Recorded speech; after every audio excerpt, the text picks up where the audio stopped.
मगर इस गिरिया ने अपनी हरारत कम न होने दी, क्योंकि इस गिरिया के आंसू सिर्फ आंख की नमी नहीं, ये जालिम के ऐवानों पर गिरते हुए पत्थर हैं जो हर जमाने में नए इनकलाब का पेश खैमा बने। नतीजा यही है कि आज़ादारी महज एक मजहबी रस्म नहीं, बल्कि इंसानियत के ज़मीर की मौसर तरीन दस्तक है। यह हक़ व बातिल की जंग में एक रोशन मीनार की मानिंद है, जो आने वाली नस्लों को राह दिखाता रहेगा। जब तक सदाए हल में ना सिर्फ फिजाओं में गूंजती रहेगी, हुसैन के गम में बहने वाला एक एक आंसू जालिम के लिए ललकार और मजलूम के लिए ढारस बना रहेगा।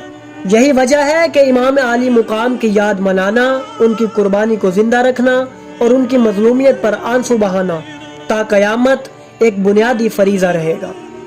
हुसैन इब्ने अली ने हमें बता दिया कि मरना है तो हक पर मरो और जीना है तो हक के लिए जियो।